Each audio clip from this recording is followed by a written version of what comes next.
Welcome back. इस video में हम लोग refraction at a convex spherical surface from optically rarer to optically denser medium देखेंगे और उस दौरान जो इमेज का फॉर्मेशन होगा वो रियल होगा। आइए पहले समझते हैं इस लाइन का मतलब क्या हुआ कि refraction at convex spherical surface from optically rarer to optically denser medium and the image formed is real. देखिए, हम लोग एक कॉन्वेक्स सरफेस ले लिया, एक convex surface, single convex surface. आप याद कीजिए, आप लोग कॉन्वेक्स लेंस पढ़ा है तो इस तरह से दो बाउंडेड कर्व साइड होता है। तो जरा सोचो कि ये हुआ एक सरफेस, ये एक सरफेस के इधर वाला हिस्सा रेयरर और इस कर्व सरफेस के यहाँ वाला हिस्सा डेंसर। तो मैं बस बात कर रहा हूं कि ऑब्जेक्ट रेयरर में है और इमेज जो फॉर्म होगा वो डेंसर मीडियम में फॉर्म होगा। मतलब सेकंड सरफेस को अभी हम लोग लेके नहीं चलेंगे, अभी बस एक कॉन्वेक्स स्फेरिकल सरफेस है, रिफ्रैक्टिंग सरफेस है जिसमें ऑब्जेक्ट रेयरर में है और इस ऑब्जेक्ट का जो इमेज बनेगा वो इस डेंसर मीडियम में बनेगा। मतलब कि एक कॉन्वेक्स सरफेस ले लिए जिसके इस तरफ आपको डेंसर मीडियम मौजूद है जिसका रिफ्रैक्टिव इंडेक्स μ2 ले लिया गया। आप सोच सकते हैं कि ये एक स्फेयर का पार्ट होता है लेंस, तो इसका कहीं ना कहीं पे सेंटर होगा, कॉल्ड सेंटर ऑफ कर्वेचर। और सेंटर ऑफ कर्वेचर से जो एक लाइन इस तरह से पास करता है इसको प्रिंसिपल एक्सिस कहा जाता है और this one will be radius of curvature. तो यही बात टॉपिक में लिखा हुआ है कि ऑब्जेक्ट रेयरर मीडियम में है, this side is rarer medium जिसका रिफ्रैक्टिव इंडेक्स μ1 है और इस तरफ डेंसर मीडियम है जिसका रिफ्रैक्टिव इंडेक्स μ2 है। एक ऑब्जेक्ट को रेयरर मीडियम में रखा जा रहा है। अब सोचो कि इसका इमेज का फॉर्मेशन कैसे होगा। तो सबसे पहले यहां से एक रे इंसिडेंट करेगा इस रिफ्रैक्टिंग सरफेस पर, पहला बात। तो this one is incident ray. आप याद करो कि जब कोई रे इंसिडेंट करता है उसके बाद सबसे पहला काम होता है नॉर्मल ड्रॉ करना और नॉर्मल सरफेस के साथ 90 डिग्री का एंगल बनाता है और ये इंसिडेंट रे और नॉर्मल के बीच एक एंगल बनता है कॉल्ड एंगल ऑफ इंसिडेंस। और अगर रे रेयरर से डेंसर जा रहा है तो इसको जाना चाहिए था इस तरह से, लेकिन ये नॉर्मल की तरफ मुड़ जाता है। तो यहाँ भी वही बात सोचेंगे कि ऑब्जेक्ट से एक इंसिडेंट रे इस रिफ्रैक्टिंग सरफेस पे गया तो नॉर्मल ड्रॉ करेंगे। तो जैसा कि हम लोग जानते हैं कि कोई सर्कल हो या स्फेयर हो, उस सरफेस पर 90 डिग्री जो भी लाइन बनाएगा वो कंफर्म है कि सेंटर से पास होना चाहिए। ये सर्कल या स्फेयर का प्रॉपर्टी है कि रेडियस ही वो लाइन होता है जो स्फेयर या सर्कल के सरफेस पर 90 बनाता है। अगर कोई लाइन पीछे प्रोड्यूस करने पर सेंटर से पास ना हो तो ये कभी भी किसी कीमत पर 90 डिग्री नहीं बना सकता है। तो मुझे नॉर्मल ड्रॉ करना है, तो इसका मतलब ये क्लियर है कि ये जो लाइन होगा ये पास करेगा सेंटर ऑफ कर्वेचर से, क्योंकि जो लाइन सेंटर से पास करता है ये रेडियस होगा। तो रेडियस तो ये भी है, इस पॉइंट का नाम मान लेते हैं कि P है, जिसको हम लोग पोल के नाम से जानते हैं। तो ये पोल से लेकर के सेंटर ऑफ कर्वेचर तक का दूरी R हो गया। तो ये अगर रेडियस है P से C, तो जाहिर सी बात है N से C भी तो रेडियस होगा, और रेडियस हमेशा सरफेस पे 90 डिग्री बनाता है। तो हम लोग एक इंसिडेंट रे ले लिया, उसके बाद एक नॉर्मल ड्रॉ कर दिया। नॉर्मल जो आप ड्रॉ कीजिएगा वो कंफर्म है कि सेंटर से पास होगा। इस रे को चल जाना चाहिए ऐसे, अगर मीडियम नहीं चेंज होता तो सीधा चल जाना चाहिए, लेकिन क्योंकि ये रेयरर से डेंसर में जा रहा है तो रे नॉर्मल की तरफ मुड़ जाएगा। It will bend towards normal और आगे जाके यहाँ कहीं कट करेगा। तो दिस इज रिफ्रैक्टेड रे। ये हो गया एक इंसिडेंट रे ON, और ये हो गया एक रिफ्रैक्टेड रे, जिसमें आप देख सकते हैं रे बेंड कर गया टूवर्ड्स द नॉर्मल। ये रिफ्रैक्टेड रे है, ये नॉर्मल की तरफ बेंड कर गया। अब एक रे तो हमें मिल गया, दूसरा रे हम लोग इस प्रिंसिपल एक्सिस पे ले जाएंगे।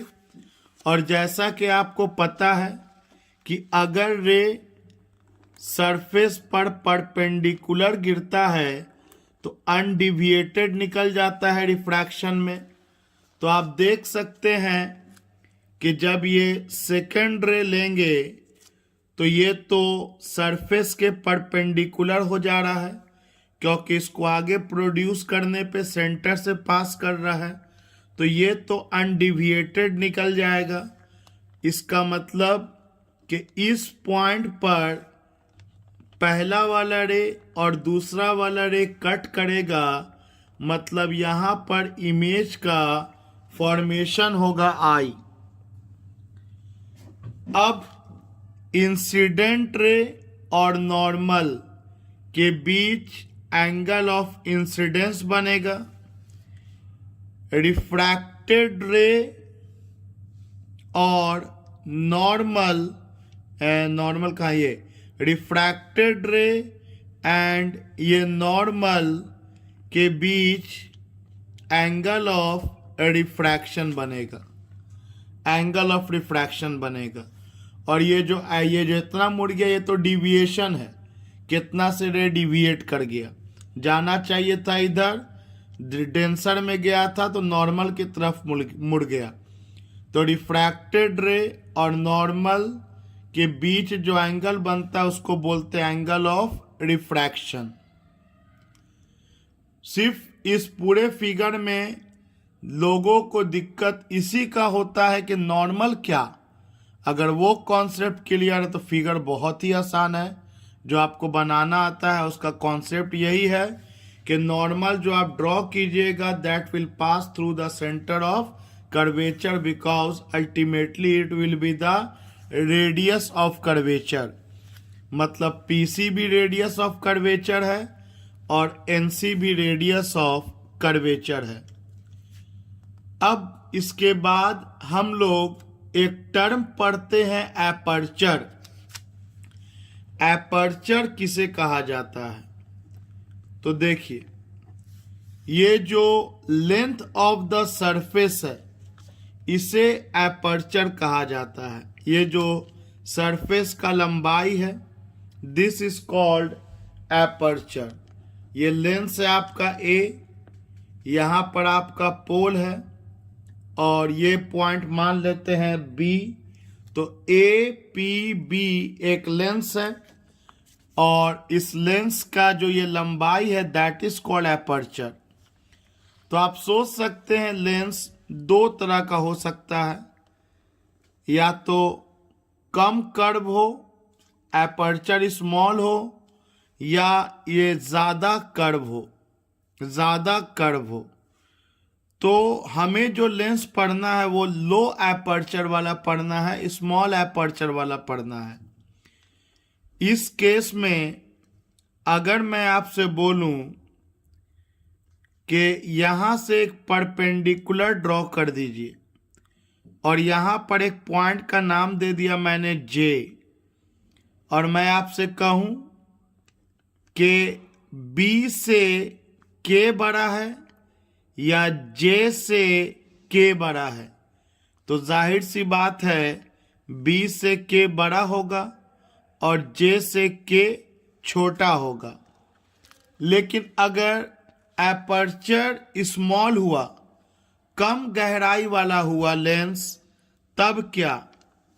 तब यहां से अगर कोई परपेंडिकुलर ड्रॉ करते हैं और यहां पर एक पॉइंट लेते हैं तो लगभग जो वैल्यू P से K का होगा लगभग वही वैल्यू J से K का होगा। अगर हम एपर्चर और स्मॉल लेते हैं और कम कर्व वाला लेते हैं तो परपेंडिकुलर ड्रॉ कर देने के बाद जो दूरी J से K का होगा वही दूरी P से K का होगा। इसका मतलब जितना भी दूरी है वो हम लोग पोल से ही नापेंगे परपेंडिकुलर ड्रॉ कर लेने के बाद। दूसरी बात कि जो रे का फॉर्मेशन हो रहा है ये बड़ा एंगल नहीं बनाता, आपको दिखे इसलिए हम लोग लार्ज बनाया। एक्चुअली में ये रे पारा एक्सियल होता है। पारा एक्सियल कहने का मतलब है कि ये प्रिंसिपल एक्सिस के क्लोज होता है जिसके कारण एंगल जो भी बनेगा all the angles will be very small. चाहे आई बने या आर बने, ये सारा एंगल स्मॉल होगा। अगर यहाँ पर एंगल अल्फा मान लिया तो क्लियरली आप देख सकते हैं कि अल्फा इज स्मॉल। तो ऑल द रेज आर पारा एक्सियल। पारा एक्सियल कहने का मतलब है जो रे होगा वो प्रिंसिपल एक्सिस के क्लोज लेंगे जिसके कारण जितना भी एंगल बनेगा, आई बनेगा, आर बनेगा, ये सब वेरी स्मॉल होगा। और जैसा कि आप सब जानते हैं कि जब एंगल बहुत स्मॉल होता है तो साइन थीटा को सिर्फ थीटा भी लिखा जा सकता है। तो साइन आई को हम लोग जरूरत पड़ने पे आई भी लिख सकते हैं एंड साइन आर को आर भी लिख सकते हैं। ऑल्सो एंगल अगर बहुत छोटा हो तो एक बात और आपको याद दिला दूं, पहले भी पढ़ा चुका हूं कि अगर ये राइट एंगल ट्रायंगल आप है, देख सकते हैं कि एक राइट एंगल ट्रायंगल दिख रहा होगा आपको। ये 90 के सामने वाला hypotenuse, theta is very small here, theta के सामने वाला perpendicular and this one is base. तो साइन थीटा होता है परपेंडिकुलर बाय हाइपोटेनस और टैन थीटा होता है परपेंडिकुलर बाय बेस। और क्योंकि हाइपोटेनस और बेस लगभग इक्वल है लगभग, as the angle is very very small, this base and hypotenuse are almost near to each other. तो जिसके कारण आप साइन थीटा को टैन थीटा भी बना सकते हैं या टैन थीटा को साइन थीटा भी लिख सकते हैं अप्रोक्सीमेटली। लेकिन ये सारा एजम्पशन तब चलता है जब ये जो एंगल बने ये वेरी वेरी स्मॉल हो, तब sine theta equal to perpendicular by base लिखो या tan theta equal to perpendicular by hypotenuse लिखो, can be regarded almost equal to almost equal. तो देखिए ये सारा जो बात मैंने बोला कि एपर्चर स्मॉल लेना है, जो रेज होगा वो प्रिंसिपल एक्सिस के लगभग पैरेलल होगा, मतलब पारा एक्सियल होगा, एंगल सब वेरी स्मॉल लेना है। तो ये सब एजम्पशंस है। एक और बात कि जो रे के डायरेक्शन में जाएंगे इसको पॉजिटिव लेना है, और रे के डायरेक्शन में जो जाएंगे इसको पॉजिटिव लेना है, और रे के अपोजिट में जो जाएंगे इस साइड को निगेटिव लेना है। इसको न्यू कार्टेशियन साइन कन्वेंशन कहा जाता है। या आप ऐसा शॉर्ट में बोल सकते हैं कि ऑब्जेक्ट के साइड वाला निगेटिव और उसके अपोजिट साइड वाला पॉजिटिव। दूसरी बात कि ऑब्जेक्ट पॉइंट ऑब्जेक्ट लेना है। जब हम लोग को रिफ्रैक्शन का फॉर्मूला प्रूफ करना है तो we have to consider the object as point object. तो चलिए इसको हम लोग फिर से अब स्टार्टिंग देते हैं। सबसे पहले एग्जाम में अगर सवाल आया कि रिफ्रैक्शन का डिराइवेशन कीजिए कॉन्वेक्स स्फेरिकल सरफेस के लिए रेयर टू डेंसर मीडियम के लिए, इमेज सच में फॉर्म होना चाहिए, तो सबसे पहले आपको न्यू कार्टेशियन साइन कन्वेंशन लिखना होगा। और पहला है कि जितना भी डिस्टेंस होगा, चाहे वो ऑब्जेक्ट डिस्टेंस हो, इमेज डिस्टेंस हो, रेडियस ऑफ कर्वेचर हो, सारे को पोल से नापेंगे। All distances are measured from pole of spherical surface. अगला point, the distances measured in the direction of incident light are positive। Incident light के direction में हम लोग पॉजिटिव डिस्टेंस लेके चलेंगे। And the distances measured in the opposite direction of incident light are negative. और जिधर incident light जा रहा है उसके पीछे वाले जितने भी डिस्टेंस है उसको हम लोग निगेटिव लेके चलेंगे।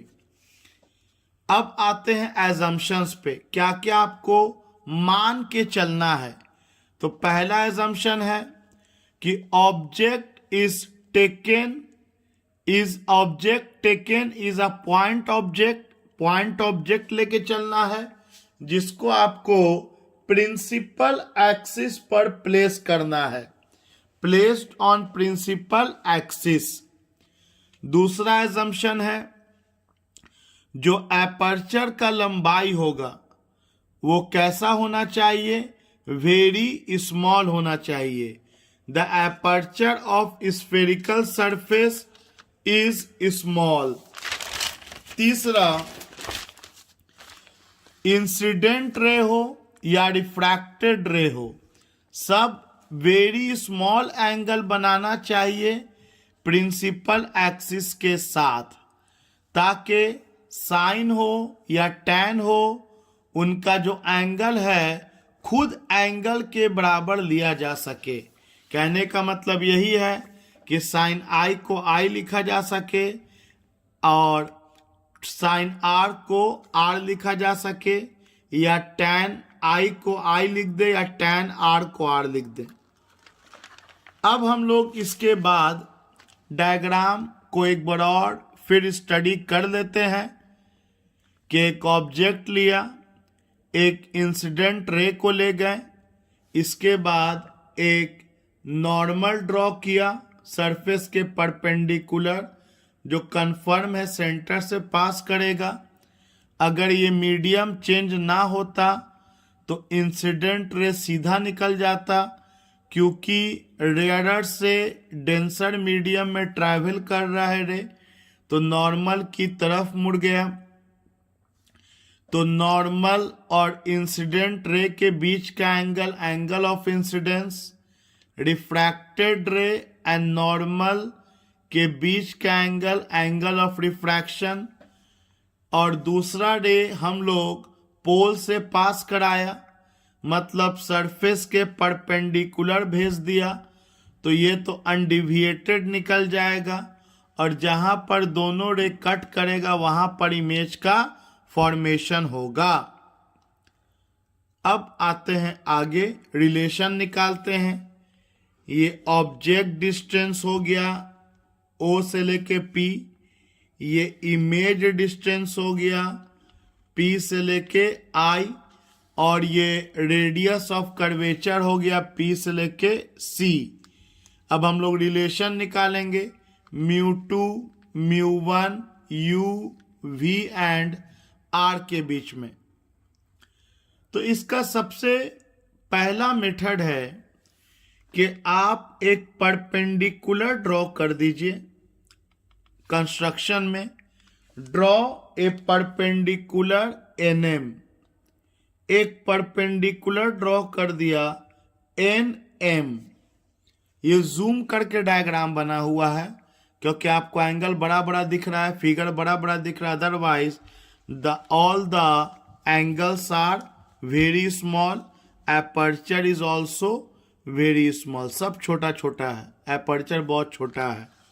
तो छोटा होने के कारण जब परपेंडिकुलर ड्रॉ करेंगे तो P और M एक दूसरे के बहुत क्लोज हो जाएगा, मतलब M से लेकर के C तक का जो दूरी होगा उतना ही होगा जितना P से लेकर C तक का दूरी होगा।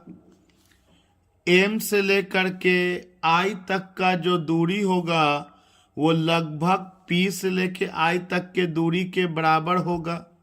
सिमिलरली M से लेकर के O तक का जो दूरी होगा वो P से O तक के दूरी के लगभग इक्वल होगा। तो एक कंस्ट्रक्शन कर दिया, एक परपेंडिकुलर ड्रॉ कर दिया। अब यहां पर एक एंगल अपने मन से अल्फा मान लिया, ये इमेज के पास अपने मन से एक एंगल बीटा मान लिया, और ये नॉर्मल वाले के पास अपने मन से एक एंगल गामा मान लिया। तो अब हमारे पास 5 एंगल है, I, R, alpha, beta and gamma. अब इतने बातों को चलिए हम लोग पहले लैंग्वेज में लिख लेते हैं। तो लैंग्वेज होगा as shown APB is a convex refracting surface which separates a rarer medium of refractive index mu1 from a denser medium of refractive index mu2। एक APB एक कॉन्वेक्स स्फेरिकल सरफेस है APB, जो कि rare medium और denser medium को separate कर रहा है।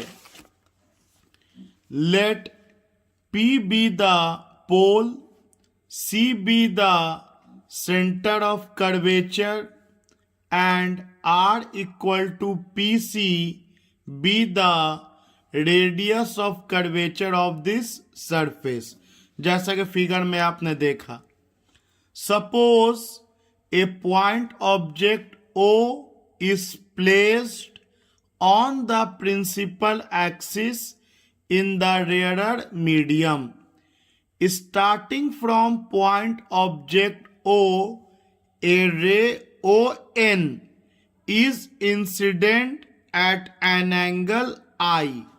After diffraction, it bends towards normal CN at an angle of refraction R. Another ray OP is incident normally on convex surface and passes undeviated. The two refracted rays meet at point I. So I is the real image of point object O. तो जैसा कि diagram में हम लोगों ने समझा उसी का इंग्लिश वर्जन है। एक बात हम लोगों ने और किया था, हम लोगों ने परपेंडिकुलर ड्रॉ किया था एनएम प्रिंसिपल एक्सिस पर, और अल्फा बीटा और गामा एंगल हम लोगों ने मान लिया था। अब इसी फिगर को देखते हुए आइए, हम लोग को 3 राइट एंगल ट्राइंगल दिख रहा होगा। एक राइट एंगल ट्राइंगल का नाम देखिए OMN, दूसरा NMC, तीसरा NMI। तीनों के लिए एम जो है वो 90 डिग्री का एंगल बना रहा है। तो सबसे पहले एक ट्राइंगल हम लोग देखते हैं, ट्राइंगल NOC में। NOC ये भी तो एक ट्राइंगल है, भले राइट एंगल ट्राइंगल ना हो तो हम लोग बोलेंगे, फिगर से दिख रहा है ट्राइंगल NOC में। NOC में ये अल्फा और गामा को जोड़ दें तो वो आई के बराबर आ जाएगा। आप सब ट्राइंगल का प्रॉपर्टी जानते हैं कि exterior angle sum of interior opposite angles of triangle. तो एक तो इन ट्राइंगल NOC में हमें दिख गया कि alpha plus gamma equal to I, alpha gamma I, ये ट्राइंगल NOC में। अगला ट्राइंगल देखिए, ट्राइंगल NIC में देखिए, ट्राइंगल NIC। इस ट्राइंगल में ये जो गामा है ये एक्सटीरियर एंगल है, sum of interior opposite angles of triangle. R plus beta को जोड़ेंगे तो गामा मिल जाएगा। तो एक और ट्राइंगल हम लोगों को दिख रहा है, इन ट्राइंगल NIC क्या देखने को मिला कि R plus beta equal to gamma, मतलब R equal to gamma minus beta. So चलो इसको इक्वेशन नंबर 1 ले लिए और इसको इक्वेशन नंबर 2 ले लिया गया। अब इसके बाद जैसा कि हम लोगों ने जाना कि ये जो सारा रे है इसके वेरी क्लोज है, जिसको हम लोग पारा एक्सियल रेस कहते हैं। तो इस बात को लिखेंगे हम लोग, suppose all rays are paraxial, then the angles alpha, beta, gamma, I and R are very small। वो सब क्या हो जाएगा, will become very small, सब छोटा एंगल हो जाएगा। अब 3 राइट एंगल ट्राइंगल देखिए। एक ट्राइंगल देखते हैं हम लोग NMO, तो इसमें tan अल्फा हो जाएगा परपेंडिकुलर बाय बेस, मतलब NM बाय OM। तो in right angle triangle, triangle का नाम क्या है? NMO, NMO, tan अल्फा, और ये होगा परपेंडिकुलर, मतलब NM, फिगर्स देख सकते हैं, NM by OM, perpendicular by base. और क्योंकि एंगल वेरी स्मॉल है, तो स्मॉल होने के कारण हम लोग tan अल्फा को सिर्फ अल्फा लिख सकते हैं, as angle is very small. So alpha लगभग इक्वल हो गया NM बाई OM, को रिप्लेस कर सकते हैं हम लोग OP से अगेन, क्योंकि आप जानते हैं कि जो लंबाई OM को रिप्लेस कर सकते OP से, जो लंबाई O से लेके M तक का होगा, लगभग वही लंबाई O से लेके P तक का होगा। तो हम लोग दो काम किया, क्योंकि एंगल स्मॉल था, तो एज जहाँ ऊपर हम लोग लिख भी चुके हैं, angles are very small. Small होने के कारण tan अल्फा को लगभग किसके बराबर लिखा जा सकता है? अल्फा के बराबर। तो tan अल्फा को रिप्लेस कर दिया और OM को रिप्लेस कर दिया OP से। Equation number 3।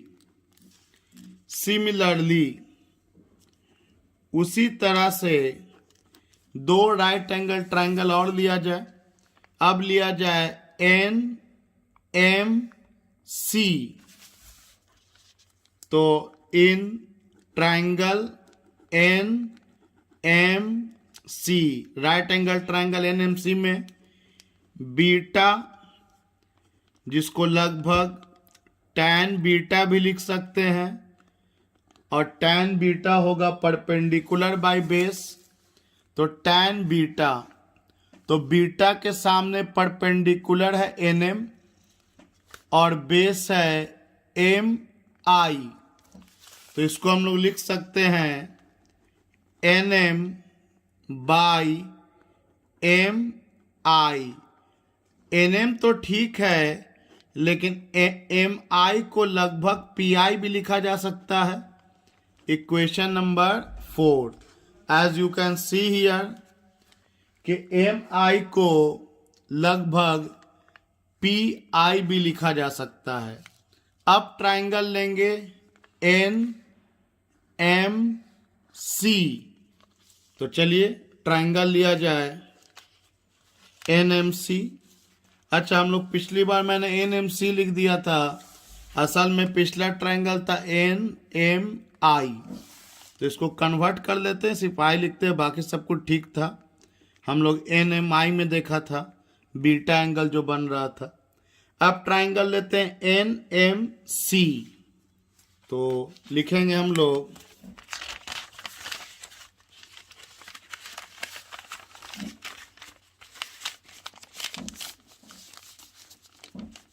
In right angle triangle NMC, जिसमें गामा जो लगभग इक्वल टू tan गामा, और tan गामा क्या हो जाएगा? tan गामा हो जाएगा परपेंडिकुलर NM और बेस MC। तो tan गामा हो जाएगा NM बाई MC, और MC को लिखा जा सकता है लगभग PC। Equation number 5। तो बहुत सिंपल सा कैलकुलेशन है हम लोगों का। एक तो ट्रायंगल का प्रॉपर्टी यूज किया कि exterior angle sum of interior opposite angles, जिसमें I को निकाला अल्फा और गामा के टर्म में। एक बार और उसी प्रॉपर्टी को यूज किया कि exterior angle sum of interior opposite angles, जहां से R निकाला फिर 3 राइट एंगल ट्राइंगल लिखा, और हर बार हम लोगों ने tan का यूज किया, और क्योंकि एंगल स्मॉल है तो tan एंगल को एंगल के लगभग बराबर ले लिया।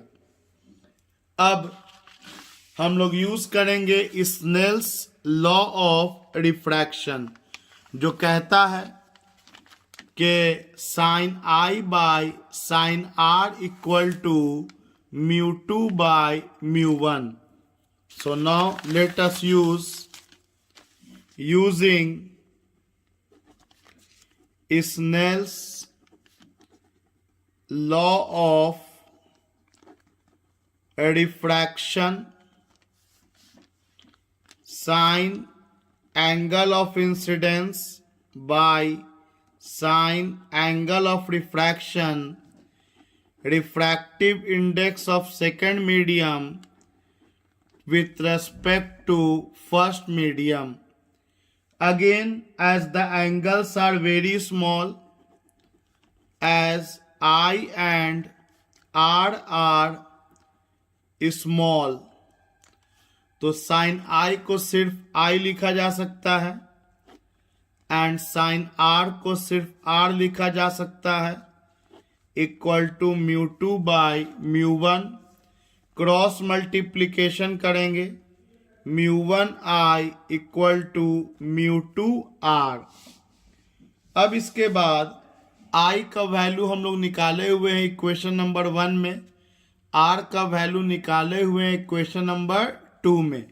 तो let us put those value कि आई हम लोगों का अल्फा प्लस गामा है और आर हम लोगों का गामा माइनस बीटा है।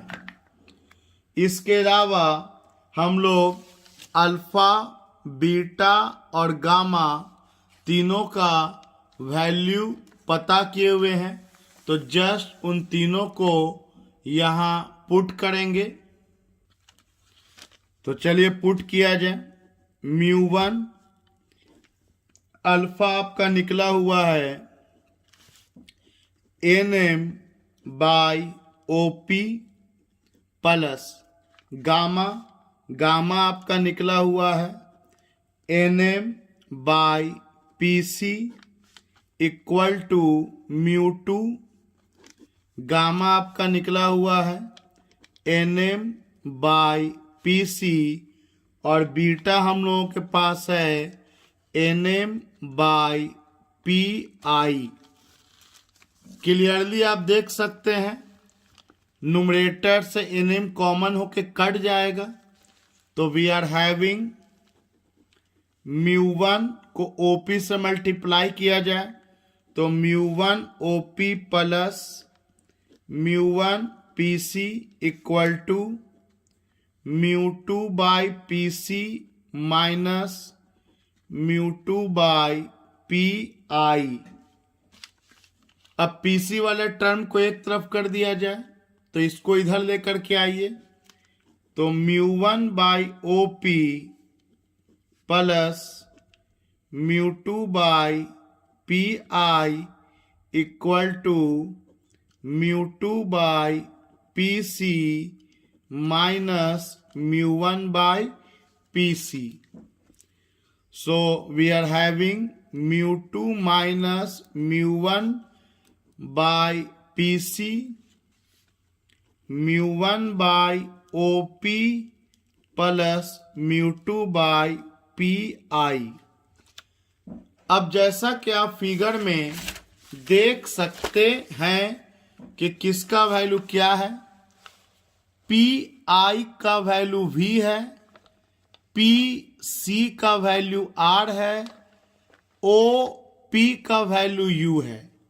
बट साइन कन्वेंशन यूज करेंगे तो रे के डायरेक्शन में जब जाएंगे तो इधर का सारा डिस्टेंस पॉजिटिव और रे के डायरेक्शन के अपोजिट जाएंगे तो इधर का सारा डिस्टेंस निगेटिव।